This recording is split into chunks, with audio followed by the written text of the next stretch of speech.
Hey, what's up, guys? Thank you for tuning into this Zack Scriven podcast live stream edition.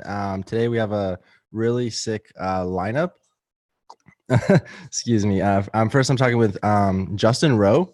But first, make sure to smash that like button and get subscribed and turn on the bell notification so you guys get notified when I go live. But I'm planning on kind of doing this weekly at maybe Friday at noon Pacific time. You know, that's when I did last week, the 13-14 episode podcast. We're not going that ham today. We are doing 2 episodes though, but I thought maybe I would just kind of give you guys a quick update on the road tour, Industry 4.0 road tour. So we've gotten new sponsors, and those sponsors are even moving all the way into like being paid positions. So we've already gotten 4 sponsors, and I'm really looking forward to getting those dates lined up for September road trip. I've talked about that before. Reach out to me on LinkedIn if you guys have any questions about that. Also still accepting personal sponsors for $99. And as always, promoting Splasheo. The link to that will be in the description. And we're always running this offer where, if you sign up, you get a free access to my course, Crush LinkedIn Video, which is a $99 value. You can get a 7-day free trial of Splasheo and get free access to the course. If you're not happy with Splasheo, you could still keep the course and just cancel before 7 days is up. But everyone that I've referred, which is like 13 or 14 people now, they've all, continued to be happy with the product and, are really just crushing it on LinkedIn Video. So I'm really excited to talk to Justin Rowe today because he has a particular opinion of influencers and, chasing vanity metrics like likes and views and how that doesn't necessarily pay bills. Well, Justin has like a full-time job managing several restaurants. And then he also started this LinkedIn lead generation business where he's actually making more money just doing it on the side part-time than his primary full-time job. So, if you actually look at, some of the full-time influencers, I mean, it's definitely a different play, right? So like the lead generation, that's why I'm really curious to talk to him is like how he's monetizing that. Cause I was actually thinking of potentially doing some lead generation type of revenue model for Zack Scriven Media clients. So here we are here. Let me turn the music down. What's up, Justin? Oh my gosh, the whole setup there, huh? Yeah. Let me take the influencer hat off. Just so, I don't want to offend anyone, You don't want to trigger me over here? No. I'm just kidding. I actually I was just doing like an intro. So we're live on the YouTube channel. Oh my gosh. I wasn't warned about this. Oh, you weren't?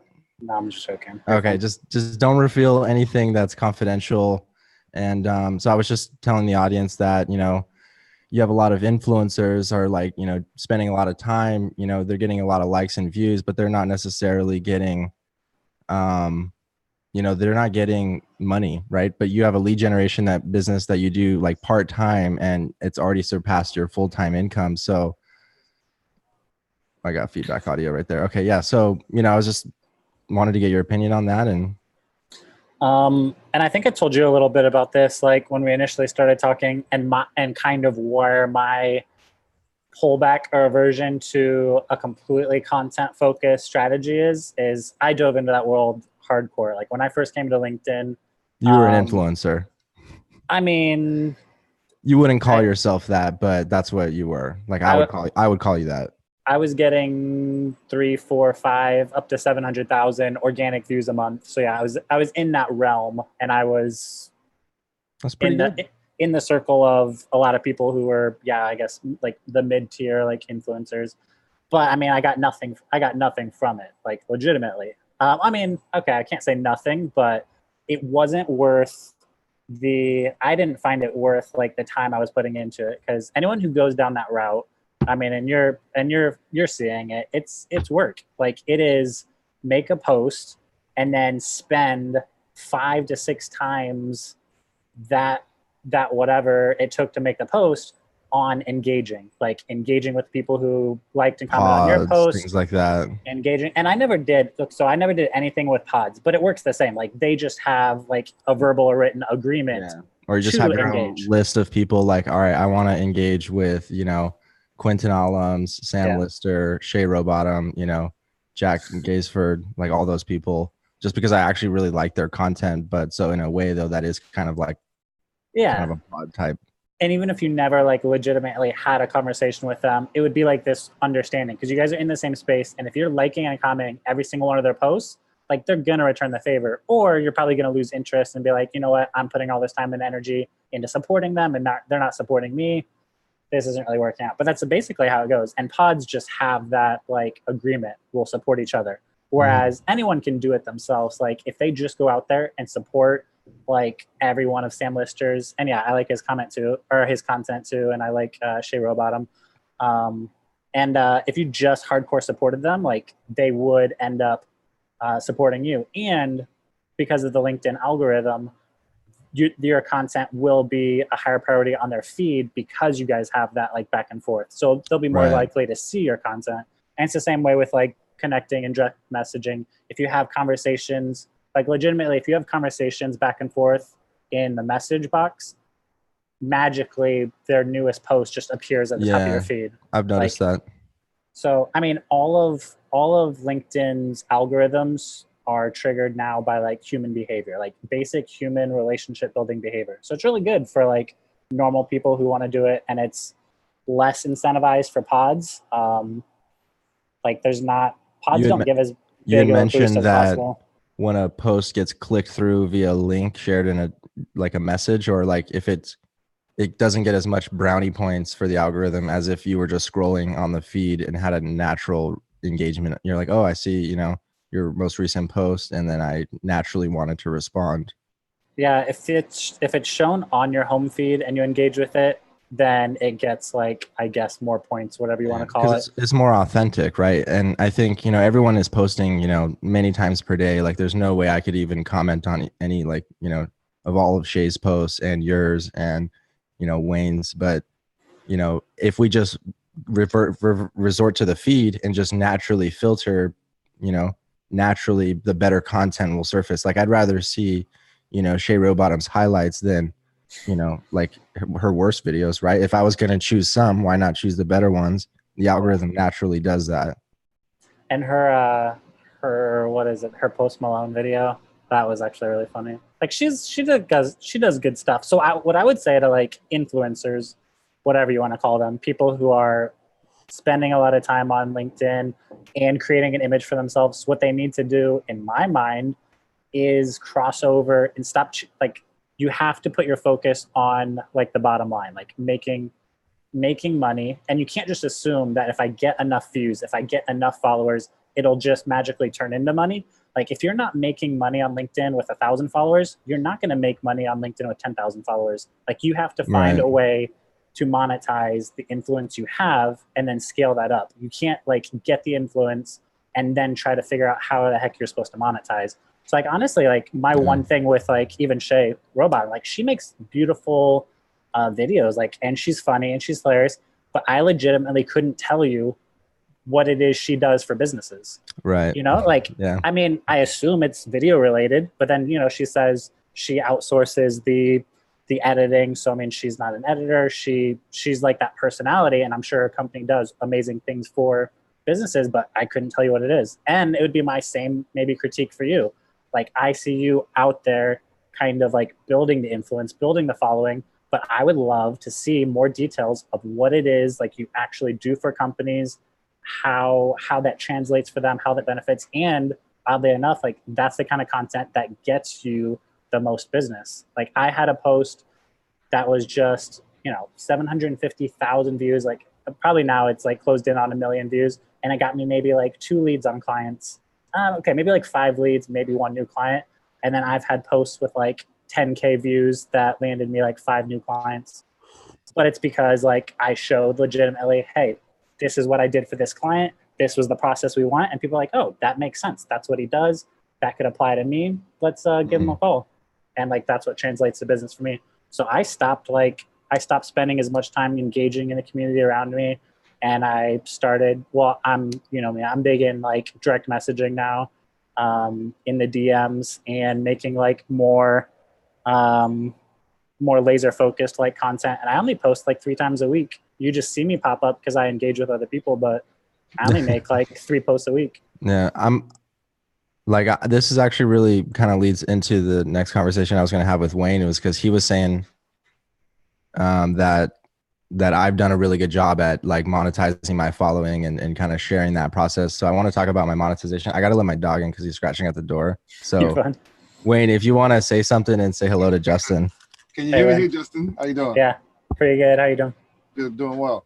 I agree with you. What you were saying though is pretty interesting. I started off on LinkedIn back in about January, so I haven't been doing this a long time. But I started back in January, and got into one of the pods, and everything was post. You got to share, engage, and it worked for the most part. It got my following started to grow.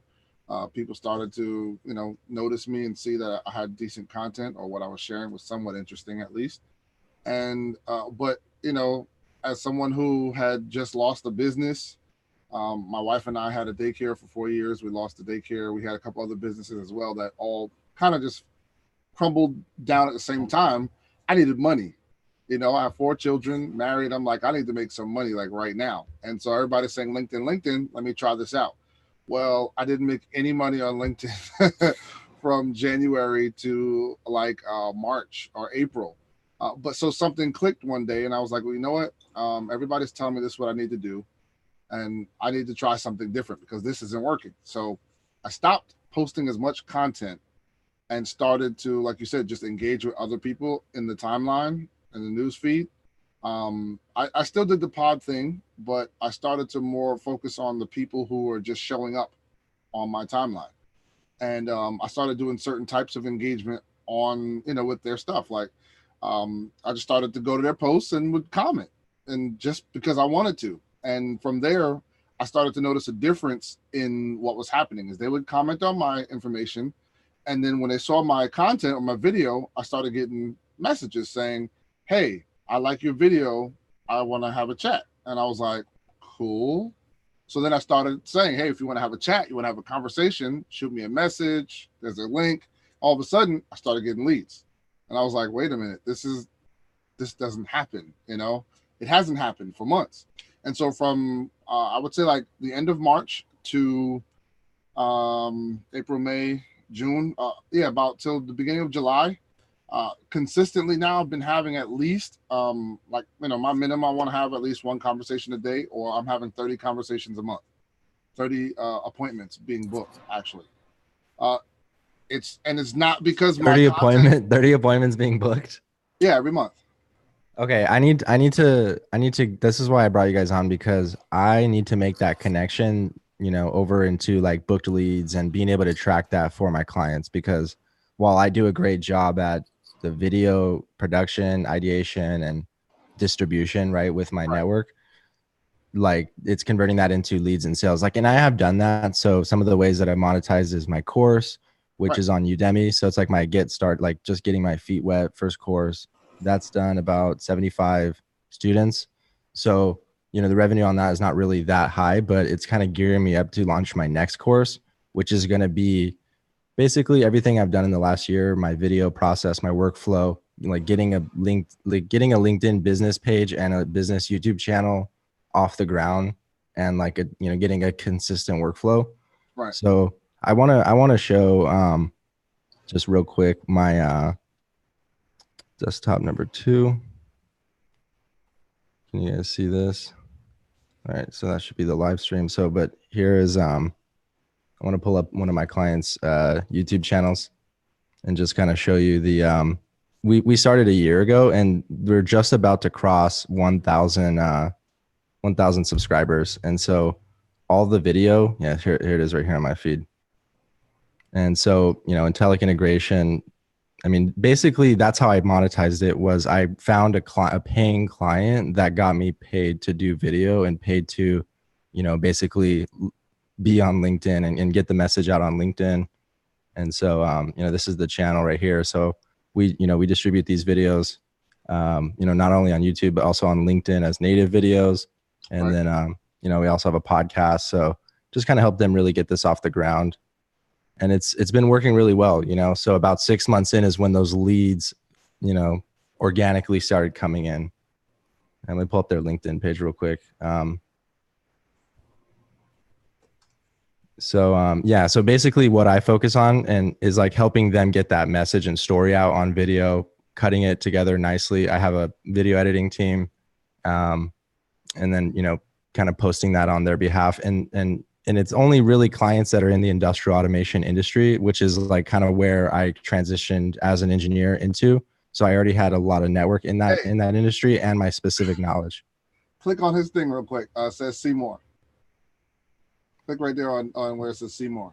There's a hashtag at the bottom. I want to see if it's on there. Which hashtag you're looking for? Right there, it says Mastermind Live. That's mine. You don't have to click on it. I'm interested to see what comes up. Yeah, this is interesting too, how people can follow hashtags. But yeah, let me just pull up their business page real quick, and then that way I just want to just share, you know, the kind of some of the results that we've gotten, because I mean, I think it's been pretty successful, but I think the areas that I could, like, you know, have improvements on is like actually getting like booked appointment leads, or you know, like kind of filling up the sales pipeline, like, and being able to track that a little bit better. So like right now we're just putting all this content out and just getting you know, like right now we have 3,308 followers.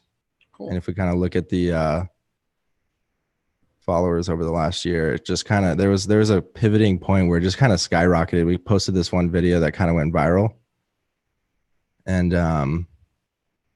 yeah, so like there we gained 1,100 followers in 1 month, and then this is, you know, this has been the monthly gain. So we've been since then gaining about 200 to 300 followers per month. Okay. So, you know, continuing to build like his, you know, the owner's personal brand, which then makes him more well-known within the industry. And so he's getting like people reaching out to him wanting to do different things. So like it's been really valuable, but like as far as being able to just track a lead, you know, I think that might be more useful, or just another way I can provide value to existing or new clients, right? Like where I, you know, that's what makes them with the content, but really have it with a focus on tracking leads from it. Right. That's what'll make your value so much greater when you can show them where the lead is coming from, how much it costs them to actually acquire that lead, and what the lifetime value of that lead is going to be. Like that's one of the things with being a marketer, I kind of have to be a business strategist. So I talk to a lot of people about numbers that they don't normally think about. My clients contact me and they just want to know how much does it cost. And I say, okay, well, that's a good question. Well, how much is one of your clients worth to you? Most people don't know the answer to that question. How much is a client going to bring you? What is the lifetime value? Is it a one-off purchase? Is it something that has a continuity program where you're getting paid every month, month after month, the same price? Like, what is that person worth to you? Then based off what that person's worth to you, how much are you willing to spend to acquire that person to be a client of yours? Yeah, so and it could even be more than what the first sale would be. Absolutely, because if you have a client, if you have a product that can bring you multiple sales per month by the same person, or multiple sales per year, say like like your course, right. There's a way to monetize your course that's more than just one time you pay this much.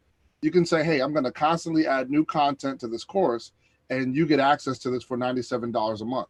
Now that person, the lifetime value, they may only stay 3 or 4 months, but instead of just getting $97 one time, you've got $97 4 times. So now you've made $400 off of a client versus $100. So it's worth spending $100 to acquire a person who's going to spend $400 with you over the near future. Right. So it's those type of numbers, having that balance, and then from there putting together the strategy that actually does that, having the system, having a sales funnel and a pipeline. I want to get Justin's take on this, but sure. Yeah, like, so I think the one thing that's been good for, or maybe it's not good, but like with this particular client in this particular industry is like each new client is a very high dollar value amount, like 100,000 plus, like big clients, right? So, you know, potentially even 1 or 2 good opportunities could have justified the entire cost. So like we've just kind of been, you know, and first it was very much us operating off of faith. I mean, I had not even done the business yet. Now, like we've, you know, proven that we were able to generate leads, and, you know, obviously everyone knows I'm great at video content and you know, the storytelling and traveling and stuff like that. So, but as far as, yeah, Justin, how do you kind of work your lead generation workflow? So I would say, here, I'll show you. So this is one of our clients. So I'm big into connecting and messaging, and I think so do you manage like help them with their personal page too, in conjunction with the business page? We do a little bit of posting to their personal pages. The primary focus has been the business page, but his personal inbox is completely flooded, and then that's one thing I've like been saying. Hey, maybe we should get some sort of virtual assistant to kind of go through these messages and see which ones. I mean, there's probably warm opportunities that are just missed right now. So that's what I would recommend is, the LinkedIn inbox is ridiculous. So one of the processes we do, where most of our leads come from, is actually a consistent daily habit of reaching out, connecting with your target demographic, sending introduction messages. And then, we have a system in place to actually track the information of anyone who responds with interest and put it in kind of a shared Google sheet, and then update, the status for that client, so they can get notifications when they have someone ready for a call. They can just click into that person's LinkedIn URL, go straight to the message, reply, and then update the status. So we have like a working relationship. And plus, this is also like my proof to say, hey, you can't say that we're not generating new leads. Here's the 57 people who, wanted a calendar or just wanted more information about you. And here's the, 20 people who actually booked a call. So that's kind of how we've attacked it. And then we've added content as like an add-on to that core service. But that's, and I'm kind of with him about like a renewal, some kind of subscription business. I'm so huge on that. And I think, even if it was something as simple as, $19 a month or, $19.99 a month, you get a couple hundred people who are paying $20 a month to be in some kind of group with you, to get advice and updates and whatever, just be a part of that collection. That really adds up. And that's kind of like my core service is a subscription for businesses. And it's, it's in the anywhere from $250 a month up to most of my clients are paying $300 or $400 a month for kind of like the systems we put in place, the support, the help, the VAs, that kind of stuff.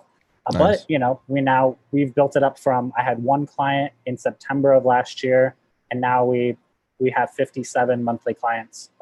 And you get to this point where it's just like building on top of each other, because now referrals are huge. And when you just have 5 clients, you're lucky if you get a referral. When you have 10, you can kind of count on a couple of those to build. Once you get into 20, 30, 40, 50, like the referrals take on a life of its own. And then you have money to kind of pursue other avenues. Like we added on email marketing, and I just started Google Ads this month. And it really takes on a life of its own. But the other thing I would say for you particularly is I had a kind of like a realization, because me, Eric Jennings, and oh my gosh, he's gonna kill me. What's his name? Ryan from Detroit. Yeah. We made a LinkedIn course. I drove however many hours. If you had a course. Yeah, I drove like 8 hours to Michigan. Spent the whole day shooting a course, and then we really didn't do much with it. We sold a couple of them, but I never even heard about it. Yeah. No, we didn't market it, because I had this huge realization that pretty much enabled me to launch this business that I now have, is that we were targeting the wrong person, like the people with money. And I think that's the challenge that a lot of people they don't want to take a course to learn to do it themselves. They'd rather pay you $300-400 a month and get on your kind of service as a software. Yeah. Plus the other thing, that the challenge you run into if you're trying to show other people how to gain influence on LinkedIn, is that your main target are coaches, like people who have the time to try to do stuff on their own. Like if they have the time to make video, to be like an online personality, then they also are usually in a certain budgeted category. It's the people who want to create like a video presence for themselves usually aren't CEOs of like 10,000 people companies. It's solopreneurs, coaches, consultants, and they usually lack the budget to do it right. That's the problem I run into when I'm selling Splasheo, is that at the price point of like $99 per month for weekly videos, like people that are making not, let's say they're not making a whole lot of money, then that price is kind of out of reach of them. But if you're making a lot of money, then that, if that saves you, 4 hours of your time, it's like you're making more than $25 an hour, hopefully. So for your point to influencers, usually I think they attack the wrong group. They're trying to show the average normal consumer how to use LinkedIn better, but those people don't have money. What they should be doing is trying to show companies how to run their pages better, because all the concepts that help you run your personal whatever apply to company pages, the engagement and whatnot. And then the done for you, I mean, the convenience is what people are paying for. Like 99%, they're like, cool, you're an expert, just do it. There you go. Right. I mean, honestly, like I've been able to, I had no clients from January to March. And all of a sudden, when I switched kind of my mindset, like, you know what, I don't want to just make content about LinkedIn. I don't want to just make content about videos. I want to actually I learned from Gary Vee. Gary Vee was like, look, I have nothing in it, no skin in the game. I'm just going to give away my best stuff. And if people learn from it, great. Eventually that will build up, my name, my brand, whatever else. So I started to do that. I actually started to give tips and tricks on how to build a funnel better, how to, like I teach people webinar presentation. I teach sales, persuasion techniques. I can teach all that stuff. Sure, there's a course coming, all that, whatever. But the reality is the money is in somebody coming to me telling me I don't have time, I don't have the energy, do it for me. Then for that, that's easy. I can easily charge $2,500 a month and they will pay it because they don't have to think about it. Mm-hmm. So like, when people are talking about building businesses on LinkedIn, they're going after the small, like most courses I see, $47. I have a coach who's part of my mentorship group. He's like, yeah, I did a 6-week course for, mastermind, and I charged like $27 or $29 for it. And I was like, what? Like, no, if what you have is of great, or is $129 for 6 weeks. I'm like, man, I get like $5,000 for a 6-week course. And he was like, are you kidding me? I'm like, no, like, because that person's time is worth more to them. Bro, if what you have is of value, then people who want the actual value, that's where I say quantity is not as good as quality. And that point, I pick who I get to work with. So when people come to me and they say I only have $300, $400 a month, I appreciate that. I'll give you stuff and you can do this yourself. Right. But I'm not doing it for $300, $400 a month. What I do work for, minimum, my prices start at $1,500 because I know for a fact that that's what my skill is worth. So when they come and they say, well, how much are you charge? I'm like, well, at the minimum, we're going to start off at $1,500. And that's not everything. That's a specific thing. I'll set up a funnel. We'll do landing pages. I have some proprietary software I was actually going to show you here. I actually have some software I got made up and paid good money for it, but it was worth it. There you go. That's interesting. Yeah. I had some software built. Look, 68 leads. It captures your leads. People book appointments with me. So it has it has a Calendly built into it. It has surveys built into it. That's nice. Applications. So I qualify all of my people. So like when they want to talk to me, they actually fill out a survey. You might see some information and whatever. We can blur it out. I don't really care. But it does all stuff. It actually has built-in pipelines and whatnot. And so that way, as they take certain steps and actions with me, the pipeline automatically updates them and it moves them throughout the pipeline. So I don't have to come in here and move around stuff. So you built this software? I paid it. I paid for it to be built. Nice. It has an app that all of the leads come in on my phone. So like I just booked an appointment today. I'm gonna see if I can show it to you on the camera here. Yeah, and I'll go back and blur, or I'll have my team go back and blur if there was any information. I mean, we are live, but sorry, I forgot to mention that. It doesn't matter. Like if you see the names, whatever. But there's leads that come into an app, and I have access to all of their information right here in the app. I can call them. I can send an email, text message, and so. What I do is I built the software because I needed it for my business, but then I also knew that my clients needed a way to track leads. So it's like Infusionsoft times 2000, but it's way easier to do because it has like landing pages. It does automatic, has a autoresponder, does text message autoresponder. So it has like a lot of stuff in it. That's cool. So what I do is, instead of selling software, because that's what I was trying to do originally, was trying to sell the product. It didn't work, because trying to sell people, like you said, on $99 a month, $129 a month in a struggling business, they're pinching pennies. So for me, I say, my service is $1,500, and I will generate leads for you. I'll actually get the appointments booked, send them right to your phone. So the software comes with my service rather than trying to sell the software alone. So that's how I was able to turn it into now, easily making $5,000 to $10,000 a month, because people are like, I get all of that. And then I throw in a whole bunch of other things too. I sweeten the pot. But so you kind of fall into that agency category, social media marketing, or you have to. Yeah. I didn't want to do it at first, but it was just the natural progression, the way to make the most sense. Right. That's kind of what I did too. I don't want a lot of clients, to be honest with you. I like my time. I have 4 children. I'm married 13 years. I'm trying to get more into that. Like, I'm getting older. I just turned 37. I'm not old yet, but I just turned 37. I want to spend more time with my kids. My daughter just turned 12 yesterday. Like, I want to spend time. So I'm looking for the $10,000, $15,000, $20,000 a month client that I only need 5 of to have $100,000 a month business. Right. You have a small, like, agile team. Me and my wife, and then you plug into services like Justin or like exactly. I outsource to people. We have contractors, and everybody eats well. And I when I came to realize that I'm good at what I do, and what I don't want to do or what I'm not good at, find somebody else. Yeah, pay them to do it, because now their business is growing, my business is growing, everybody's happy.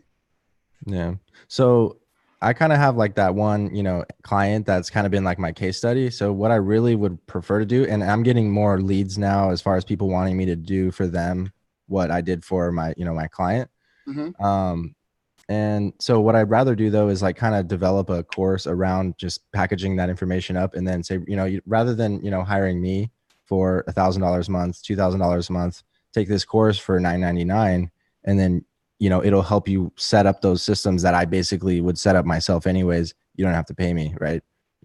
How I hired my virtual editor, the tools that I use, the software stack, Most business owners though won't want that. You're going to get the coach, consultant, trainer, speaker, the author, thought leader, influencer. That's who's going to be that audience who wants to do it themselves. And there's a large amount of people that are out there like that. Whether or not you don't think that a 50 person business that does like 10 million in revenue, that has their own marketing department or team, they wouldn't want to purchase that course to they're not even doing LinkedIn content. They learn about LinkedIn through my content, and I say, hey, here's a product that gets you guys up to speed on video. No. Actually, here's what they've done, because I'm doing this actually. They don't want a course. They'll pay me $15,000 to come in for a couple of days and train their staff.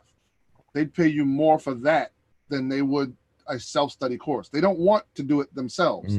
Okay. They want you to show them how to do it with them, so that they know they're doing it right, and they'll pay you a lot more money. Yeah. So I'm going to do that. Actually, I have someone that's wanting me to do that. But what I said was like, okay, I can come in and you can pay me to do that. But what I'll do is I'll also record it. And then, so they're basically going to fund the development of that course. And then, so that's just another side product. Charge the money, because it's worth a lot. I mean, if you can turn that information into an additional $100,000, an additional $50,000 for a business, that is worth more than just going in and them paying you $1,200. That's one of the hardest things it was for me to grasp, was that my services were worth way more than what I was charging. That's the hardest thing, to realize that somebody will pay you. Like, I have a client right now. We started out at $1,500. I set up a whole system, the funnel. I built a webinar, taught them how to do this, do that. We're moving to $7,500 a month. It was hard for me to ask that, but once I told them and was able to show them what they would get for that amount of money, you pay me $7,500, I'm going to make you $75,000 in a month. That's a no-brainer. What size client would you have to get that type of sales in a month? It's a single person. It's a real estate agent. Wow, that's a good client. A chunk. That's a real Justin, that'd probably be a great client for you as a real estate agent, huh? Yeah, I mean, and I would give the other side of the coin to what he's saying. I've taken the exact opposite approach of, instead of having fewer clients and charging more, I've actually almost taken myself, and I was forced to do this. I've almost taken myself. I've created a system that doesn't involve me or isn't completely reliant on me, so that my goal is to have 500 monthly clients and for me to just oversee it.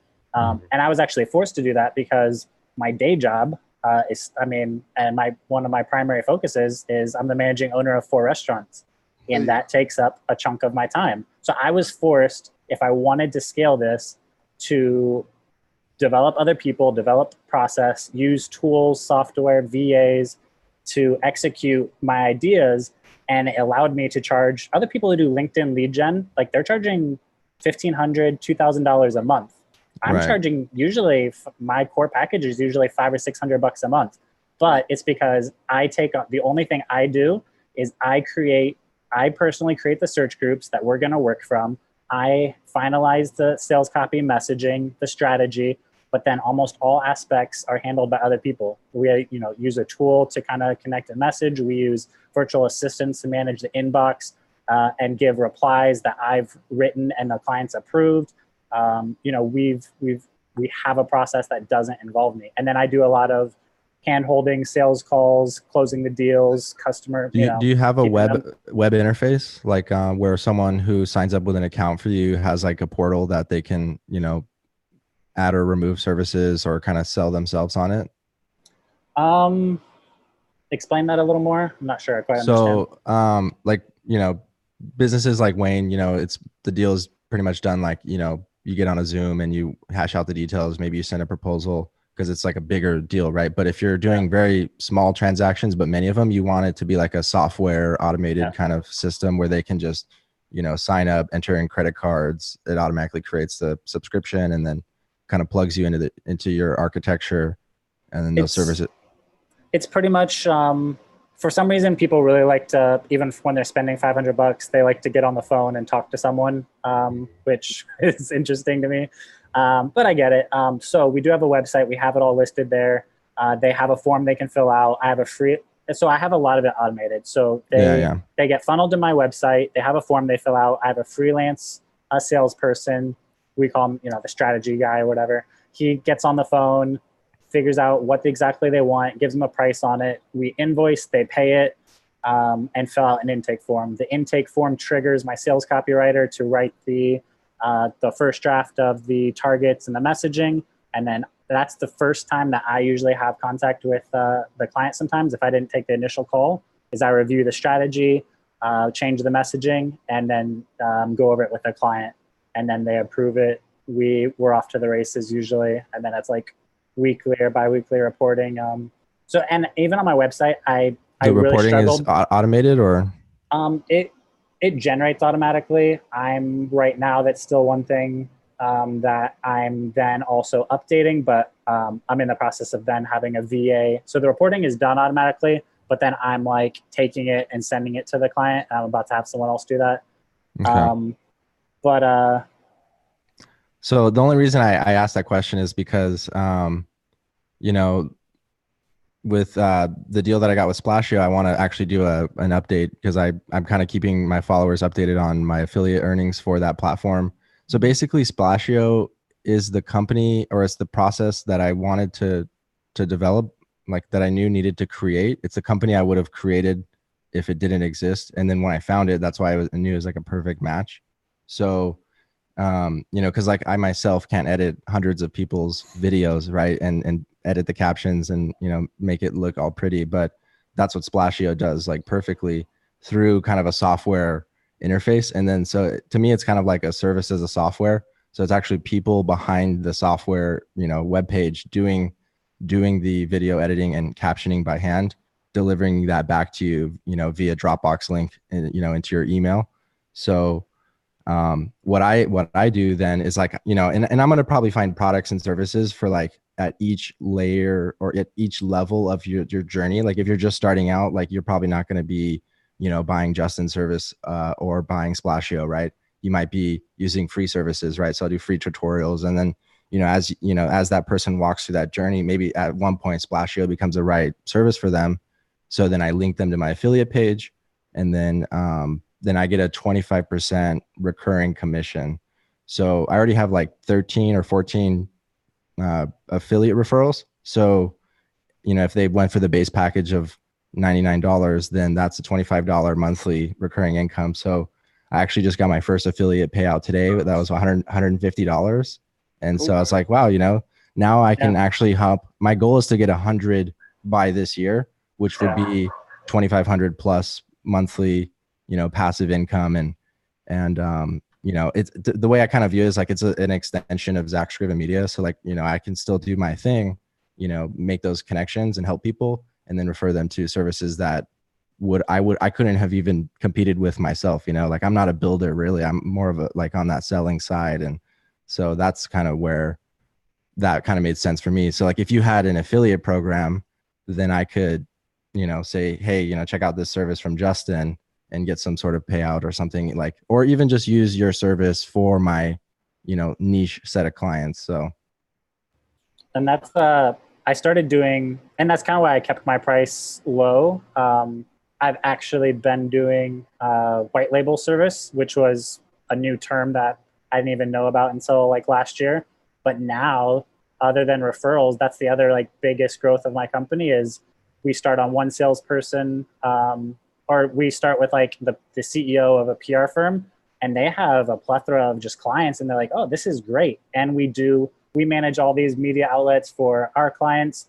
They could use your service, and they take clients. Yeah. So they honestly take my $500 product, mark it up to $1,000, and sell it to their clients. So they're making a nice $500 profit per client with zero work. It's my team doing the legwork, but I mean, I still carve out my little, $300 a client profit margin and did no work to get that client. So I'm fine with it. Yeah, with the digital economy, I think the way you got to really look at it is you got to look at it like a network of connecting funnels, essentially, a connecting nodes. And, like, these value pockets are just being funneled together, creating this network of things that can do bigger and better things, right? So like, once someone starts using your service, right, then they can get more leads, which means they can earn more profit, which means they can invest back more into R&D and deliver more valuable products to market. And so we just kind of iterate on that process and keep building these systems on top of each other. Then, like, we essentially create more value out of thin air, or, we generate wealth. Absolutely. I'm actually looking to implement a lot of the same things that you talked about, Justin, as well. Because eventually, like right now, I like the hands-on, the dirty part. Like, that's just me. I was a business owner. I owned 2 restaurants, so I know what you go through. God bless you. I've owned a motel and a gas station, and we had the daycare all at the same time. So it was a lot of work, and trying to get yourself out of the business. Like, we had 40-something employees, and it was just absolutely ridiculous. And I told myself I didn't want to do that anymore.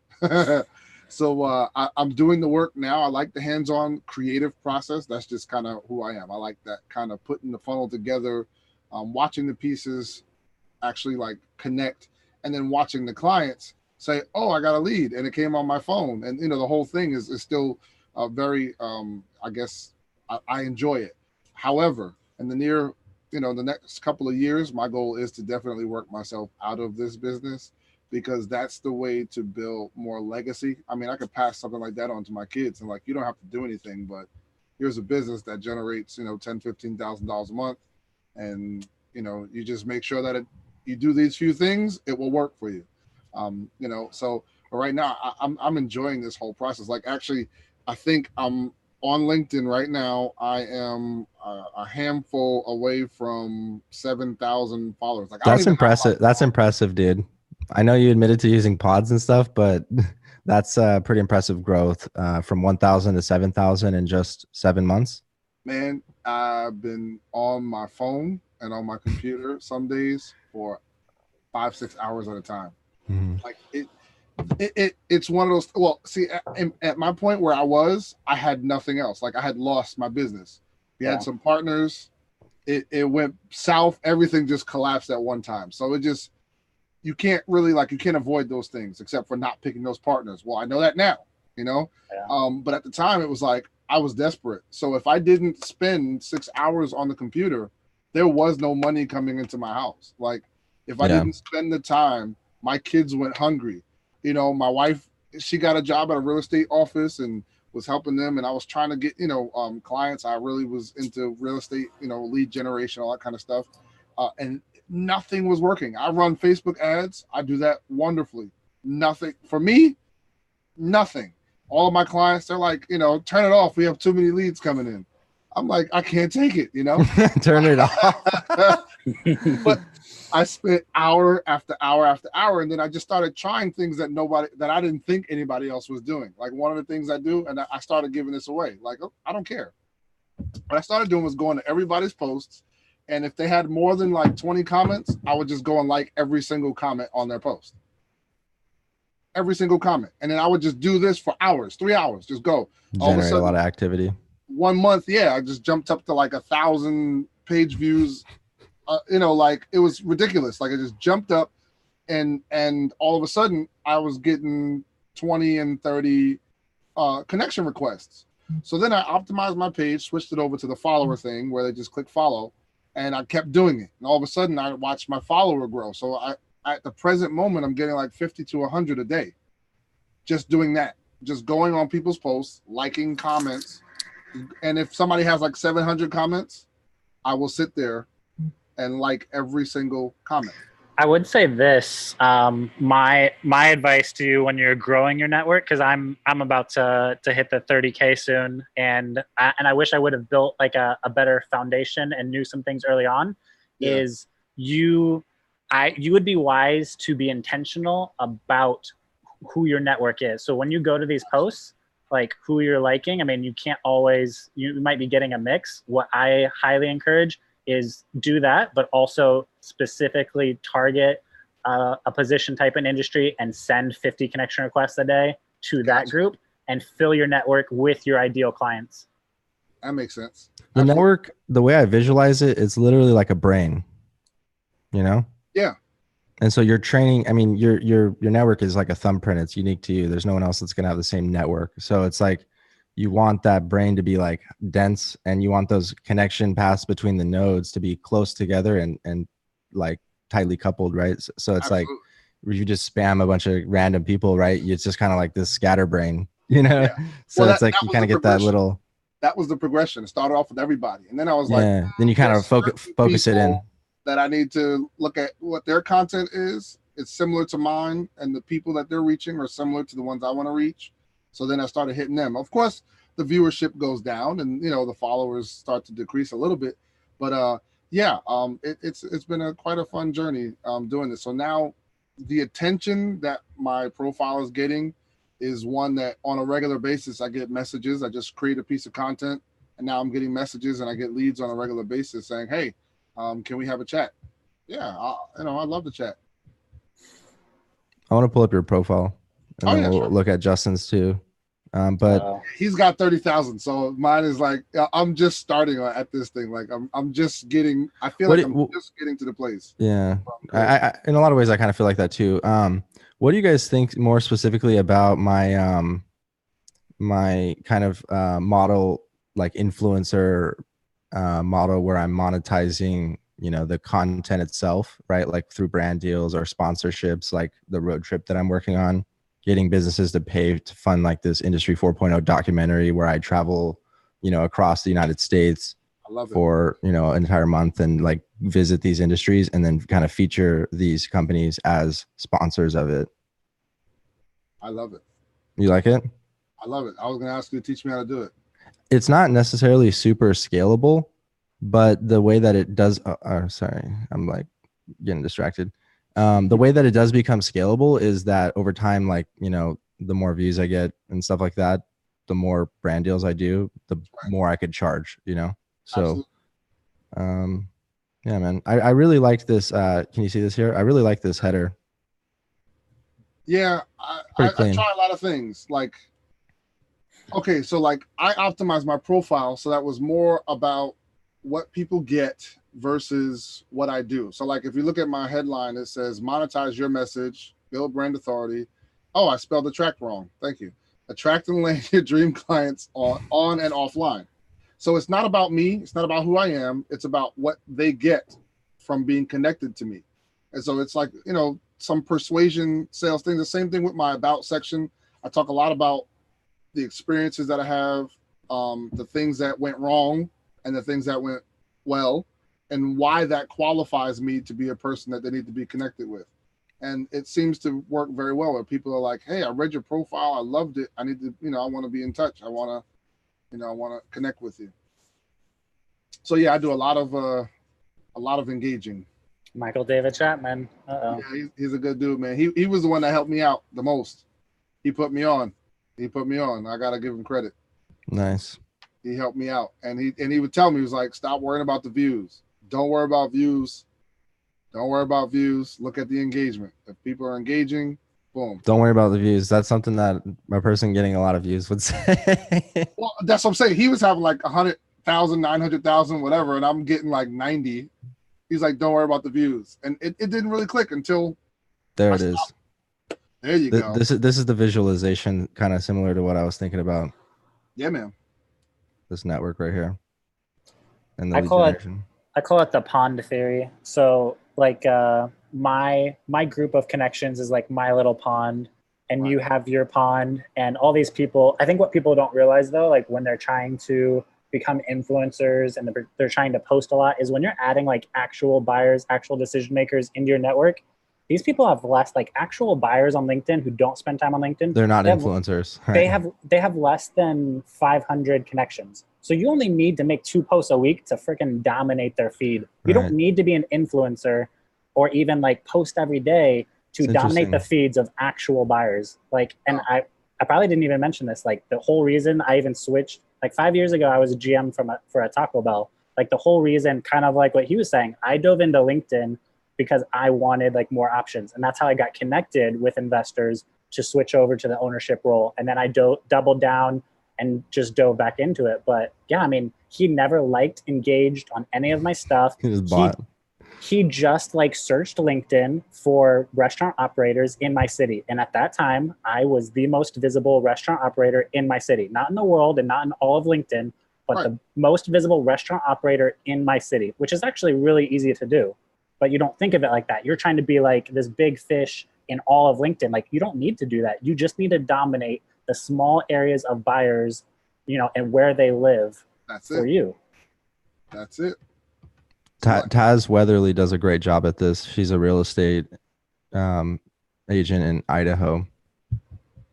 Yeah, local markets. If you're a real estate agent or you do some kind of like local outreach, I mean, you could freaking dominate your area. Dude.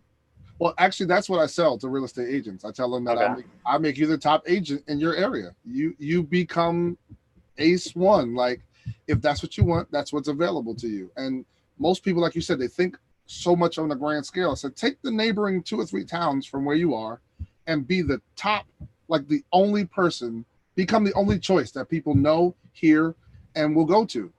You don't need, a 90-mile radius to do that. You can do that within 15 miles of where you are. But if you were to do that, would you prevent yourself from signing on another real estate agent in similar area? You'd do both? Yes, I keep it to, like I said, radiuses. Within 15 miles, I won't work with anybody within that 15 miles. But 15 miles over, I'll have another real estate agent who's the top agent 15 miles from them. But you charge them more for that exclusivity? Yes and no. I mean, like I said, most of my servers start at one price. It depends on how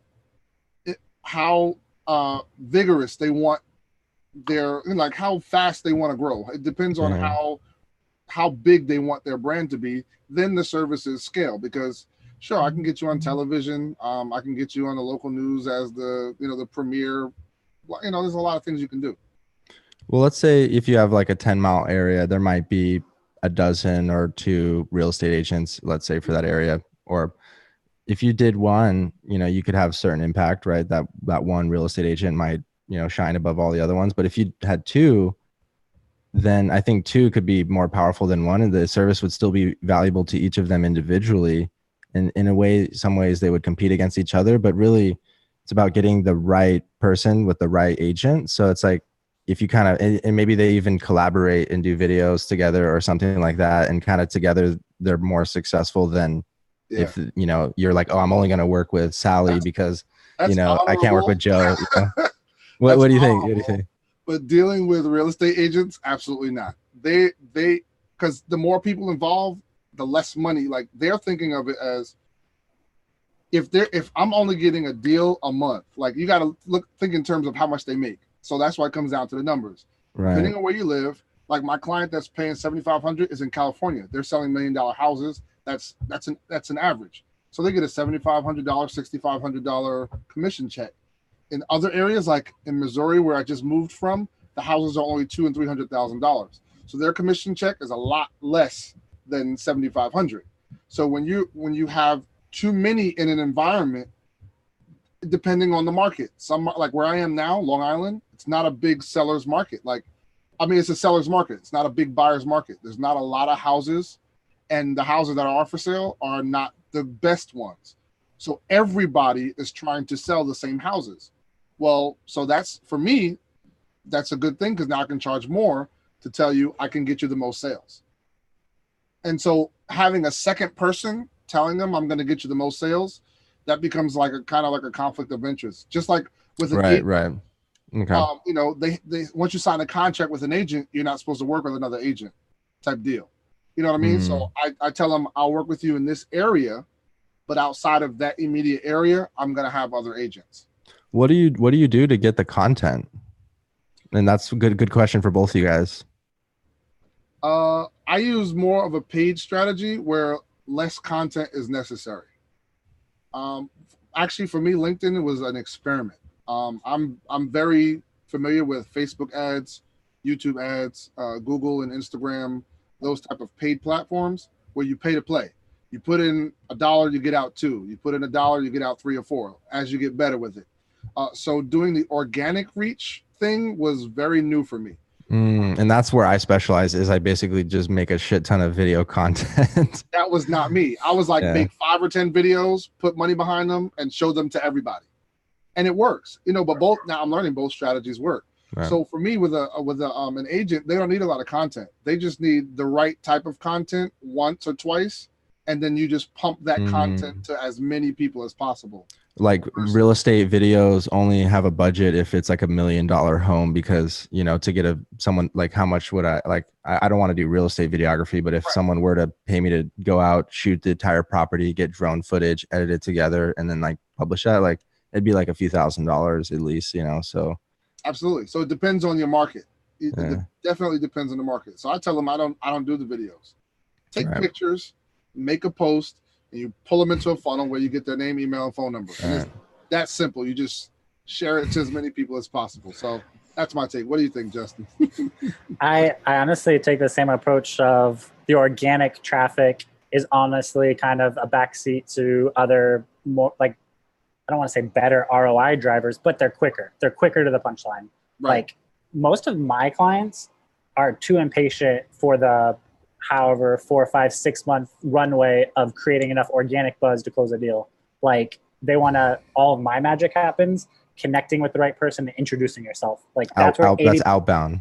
Yeah, that's where 80% of our leads come from. We connect with the right people, usually like send 50 connection requests a day, connect with a dozen of them, introduce yourself, follow up a week later if they don't respond, tell them in a human way, this is who I am, this is what I do, let me know if that's something you need.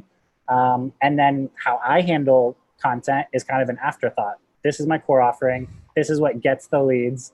But if you I need to work with you, dude. I want to reach out to you after this, because like, we make the perfect pairing, you know? Well, and the content. So, I mean, yes and no. I mean, at least for my clients, like, you know, I may not be a good fit for your clients. So that's not what I would say. Is like, you know, for at least the clients that I work with, where I'm pumping out a lot of video content, but they're falling short on actually following up on those leads and tracking them. So the beautiful part, because most of my clients, they're nearsighted and they don't want to take the long way to do organic, but I get them results fast. But the other thing, yeah, you're right. For something that you do, this would be a great add-on because number one, you get some immediate tractions, some things to show in the first 30 days. Plus, we're typically adding 300 to 400 new targeted connections to their personal network a month, which are going to be new viewers, engagers, likers, commenters. Do you track those as well? Oh, it's all tracked, baby. So that may not be an opportunity like day one, but they may connect. But then later on, if they do reach out, you have that message, you have that history. The average LinkedIn user takes about 5 days to accept a connection request. And you can have about 1,500 sent pending requests before you have to withdraw. So the magic happens usually when you, after about the second week, I mean, you'll see stuff happen like in the first week, second week, but you'll be at full speed once you have like 1,000 sent pending requests out because you've created this nice daily flow of people finally accepting, finally getting queued into the intro message, people from the first 2 weeks getting the 7-day message. Like we have a whole system and it's tracked at every stage. I can tell you how many connection requests we've sent, how many people have accepted, how many messages we've sent, how many replies we've gotten. And if they really want, I can scrape the data, email address, phone number, URL, title of every single person they connect to. So like my clients are very like data centered. They love to see like stuff rolling in. Like, okay, I can see what you're doing for me. And how do the packages work with you? So I created like what I call the starter package, and it's basically I'll set up the systems in place, have my team draft the messages, roll them out, connection request messages, and it's usually 250 to 300. I keep playing with the price because I don't have a clue. Like not that I don't have a clue, but I'm so torn between like what I know it's worth and what I know, people want how fast I can scale it if I dial down the price and double down on white labeling and just blowing it up. So it's usually 250 to 300 for that. And we can add 300 to 400 connections to your network, introduce you to all of them, queue them in the sequence. And then I have a fully managed option that's around 500 to 600 where it's, okay, we do all that. You get an account manager to also organize all that data, update the status of the leads, pull in the messages so you can see them, actually reply on your behalf or help, send the messages, basically like a virtual assistant to like deliver messages we've written, respond on your behalf and really help you have those conversations. And that would be 500? Yeah. Yeah. So, so I have a question. Would you think like, let's say you have a company and there's like a CEO and then like a director of sales, and then you have like maybe product engineering, like where are you finding, would it be better to focus on the CEO first or would it be better to focus on the sales? And I think that's why this method works. It's like the new age email marketing almost, and email marketing isn't that either. But this is coming from, the higher the person in charge, the better response you get, the better acceptance rates. Like when a CEO is sending out connection requests, messages, like they get way better acceptance rates, they get way better response rates.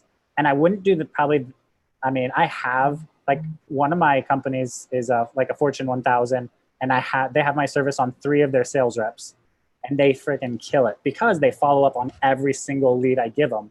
They don't sit back. How would that make the prospective buyer feel if they were aware that you were using that service? Like, would that somehow make it feel less authentic, or is this just part of, getting that cast out there? And then once they do get to like that, like where they're trying to make a decision stage, then that's where the salesperson jumps in by hand, right? Yeah. And our message is, we have means to deliver it in a cost-effective way, but it's written in a very human, this is who I am, this is what I do. Obviously, if we do our job right and connect with the right people, it's a relevant service to them. Yeah. And that's the key. You connect with the right person, and if they have a current need, they're usually pretty open to jumping on the phone. And then, they can say, that's something I'm interested in. Let's book a call. And then my people will then send a message saying, great, here's the easiest way to get on my calendar. Here's my Calendly link. Really looking forward to talking to you. But it's the sales rep that ultimately takes that call and closes the deal. But we can essentially handle it from start to call booked. Now, the people who do the highest, the most success, the ones who say, yes, give me more information, but then don't book a call, they follow up on those people too. through email, through phone. Like they're relentless. But how customizable is it? Like if there's a like, do you set up the Calendly like into that workflow, or is that the general way we do it? Like most of our clients have Calendlys, or they'll set it one up real quick, but we'll connect, we'll introduce ourselves, and we'll say, this is who I am, this is what I do. Is that something you're interested in learning more about? You know, something very basic. If you're not interested, you're not going to be mad about that message. But we'll get usually about 30, somewhere between 30 or 60 people a month saying, sure, send me some more information. Yeah, I'd love to learn. I was actually just talking about this, send it over. And then from there, we'll get maybe 10 to 20 people saying, this looks really good. Yes, let's book a call. And then so we kind of have it scripted in a flow that flows naturally towards the call. Hey, is this something you have any interest in? Okay, you have interest. Are you ready to talk? They just take it over from there. Yeah. And then, yeah, that's really interesting, notify man. them. I definitely want to, sorry. What were you saying? Oh, I was saying we can notify the client, hey, you know, they're ready for a call, or they'll just get the call booked. And we also now, we're pretty high tech. We have Zapier integration, which I freaking love. So we can actually pull the data out in real time or have it flow to their CRM, Salesforce. Like the company that really kills it has it flowing to their Salesforce. So every warm lead is followed up on like 4 different ways. Nice. So it's pretty, but that's also how we can get like the automatic reporting pretty much, is it's all just integrated. Yeah. I want to get Splasheo on Zapier integration. That's one thing that would be cool. I love Zapier. Zapier, Calendly, Trello. Yeah. I use Google Trello. Sheets, Docs.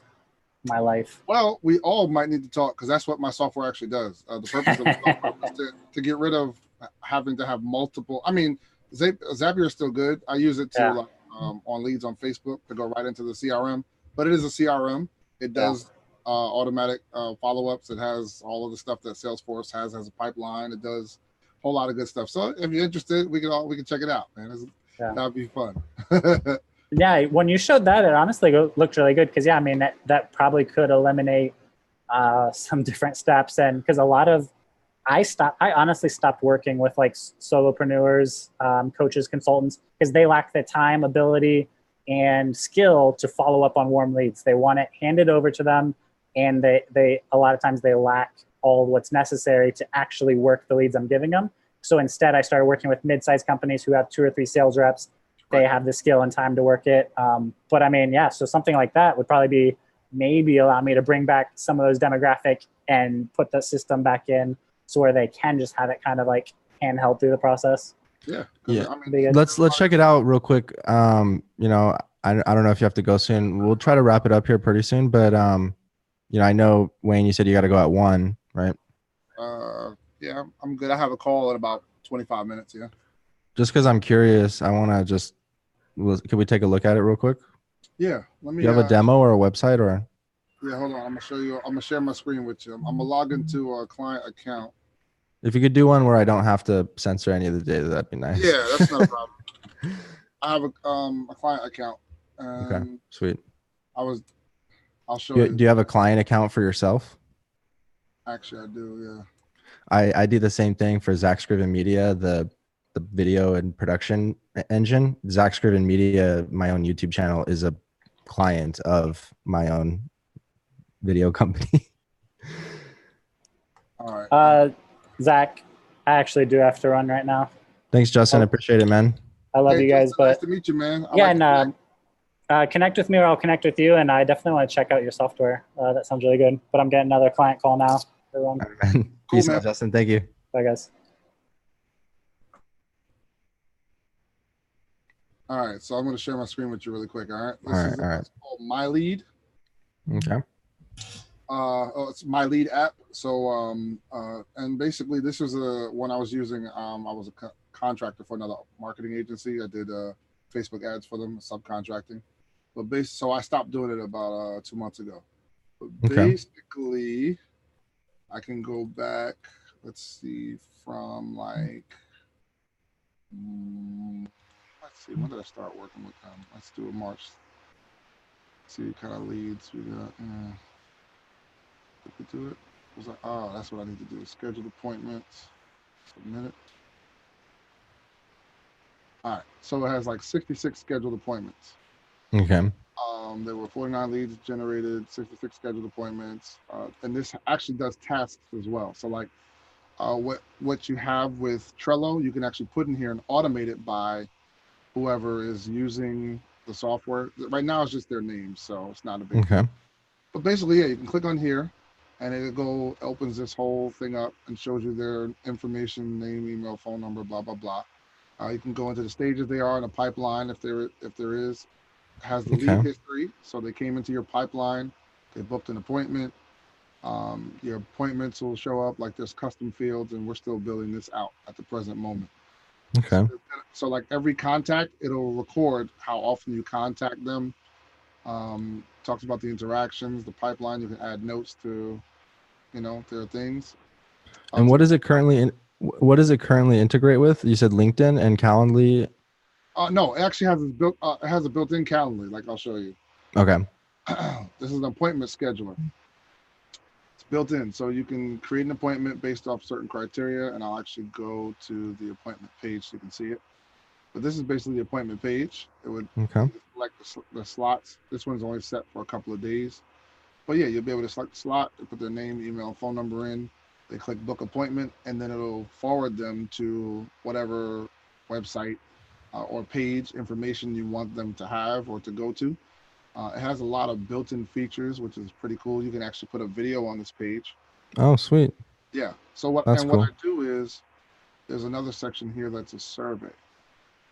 So what you can do is, let's see if I can do a preview really quick, and I'll show you how it works. So there's an application survey, and okay, so this is just a test one that I made. On a scale of 1 to 10, how serious are you about starting your own social media management business? This was something I was testing. I'll put my name, email, and phone number here. Interesting. I'll just do my real email, it doesn't matter. Hit submit, and then it should take me over to an appointment booking page. Oh, okay, this one didn't. But I can change that to automatically send me to here. It says, okay, now book an appointment to speak with someone. Okay. So you can qualify people based off of, criteria like questions, surveys. You can do, let's see. There's forms. The power of this is in what's called tags. I'll go back to that, actually. Tags. And what you do is you create multiple tags. Each tag will actually trigger something. Like with Zapier, someone's information comes in, it's triggered, and then it sends it. The tags are the same thing. So you can create multiple tags, like hundreds or thousands of them. Each tag has a different function. So like if you want to do an email marketing campaign, someone comes into your landing page and they put in their name, email, and phone number, you can come here and start an email sequence.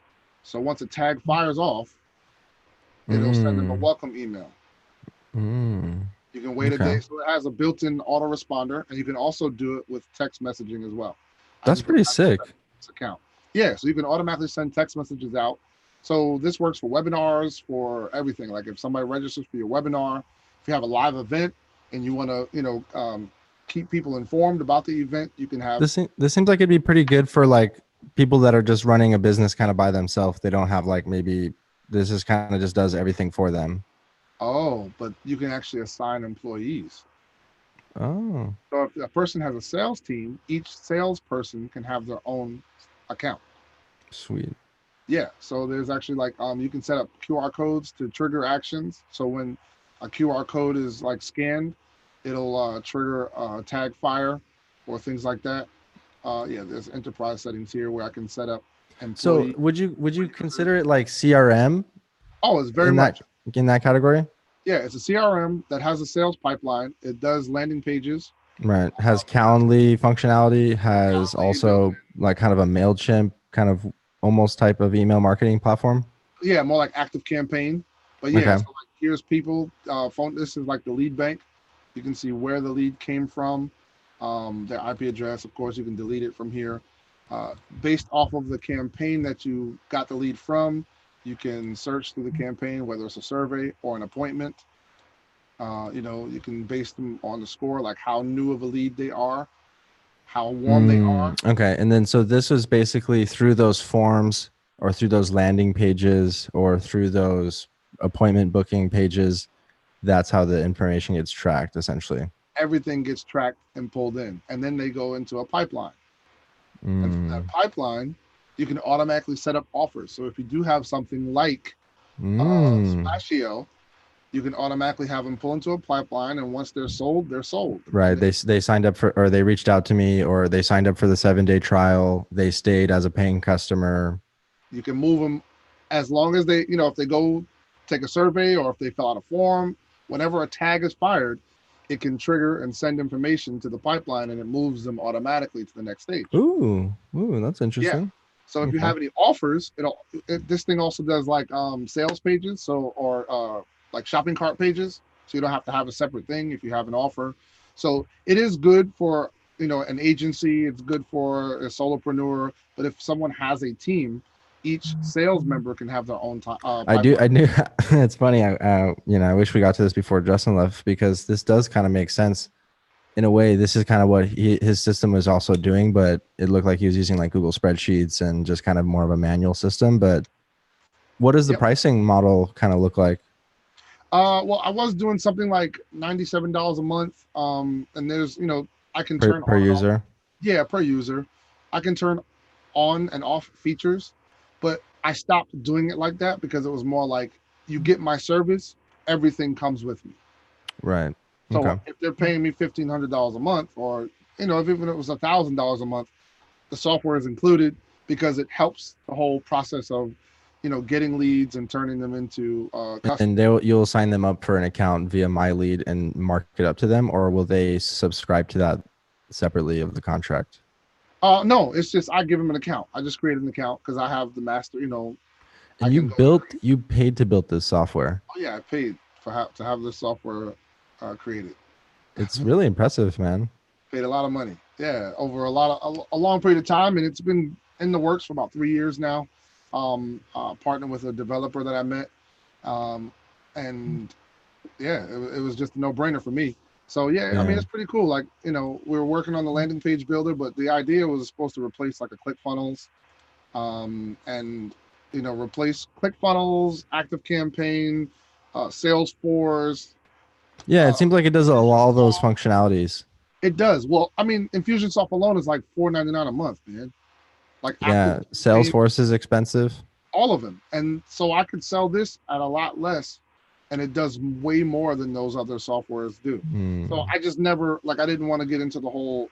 If you had an agency, would you let's say Justin, and he's signing up, 50 of his accounts. Is there more of like an agency model where maybe it's like bulk discount or something like that?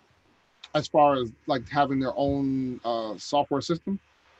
Not necessarily like branding it or labeling it, but like I guess just referring a lot of customers and maybe getting because if his price point is at 500, then 97 becomes kind of a larger portion of that. But if he was doing maybe 67, and then I don't know. Absolutely. I mean, if he were to do something like, hey, we want to give this to all of our clients, track their lead generation, because it does everything for you. It actually it's powered by My Lead, just like my video editing is powered by Splasheo. Exactly. It's powered by My Lead, and he wanted to do something where every user was like, $30-$40 a month. Like for me, it doesn't matter. Right, because you're just selling it to agencies or to whoever, your clients. At the present moment, the only people who are getting access to this are my clients. So this could be big onto itself, dude. I'm sure Yeah, I mean, it would be a fairly easy passive type of scenario where I could just, like I said, 47, 57, 97 a month. Like I said, but ultimately everything that it does probably could be a $297 a month software. That's just something that, I mean, you can track link campaigns. Like right now there's none linked, but it'll show you the whole funnel. Like it actually lays out from landing page to email to survey, and it'll show you the whole funnel in an order. Yeah, it's funny. I've just been like taking this approach where it's like, I don't even really track that for my clients. Like that's kind of on their sales. Like they've been getting inbound opportunities. People reach out to them and they'll get those leads. But it's more like I've just been putting out so much content and high quality content and doing a lot of engaging that it's built up this massive, following. And, of that, like somehow those leads do make their way in there. But if we were a little bit more intentional, like actually sending DMs to people in the target demographic, like what Justin would do, actually tracking the lead through. Dude, I don't even, it's crazy that this synergy actually occurred when I was just like, oh, I knew I wanted to talk to Justin about, LinkedIn lead generation. Right. Then, you did that video today where you shouted me out as far as like being able to monetize LinkedIn and things like that. So this is cool, man. This is the name of the game. And yeah, I mean, even if you wanted to do something more like an affiliate type thing, same way, we could do the same type of scenario. That would be cool. Yeah. Like, hey, you know what? You need the software, if your clients are looking for ways to track their leads, offer it to them. You can upsell it and go from there. Yeah, and yeah, definitely. So I do want to be a part of more affiliate programs, but like right now, I'm trying to really focus on Splasheo. Yeah. So I think that's one thing that I actually probably didn't do a great job at first. It was like anything I really liked. I just created an affiliate account, but then I really got like no sales, Right. So definitely considering using, Justin's service or your software for some of my client stuff, but just to kind of test it out. And then if there is that opportunity down the road, like another platform that I really like is a platform called seamless.ai. Okay. I don't know if you follow Brandon Bernanson. Doesn't sound familiar, but sounds like I should. Okay, yeah, he's a LinkedIn influencer, and has this basically like a plug-in to LinkedIn or plug into your Chrome browser. It's an extension. So if you're on LinkedIn, you can just get someone's direct phone number or contact information, just kind of reach out to them, or just do reverse searches for like a company and like a title. It'll find you all those people and get their like email, their Twitter account, their direct phone number, their company phone number, just through like kind of scraping the internet and finding, there's probably different versions of different sources elsewhere, but it kind of tells you it's like, all right, 800 confirmations for this email, like only like 10 for this other version. So it's like, that's what that platform does. And I have an affiliate program with them. I did a couple of videos. But it's just like, yeah, I'm not really the sales guy, right? So it's like, that model doesn't really. Gotcha. Doesn't really fit. Uh-oh. So did you get kicked off? Hi, everybody.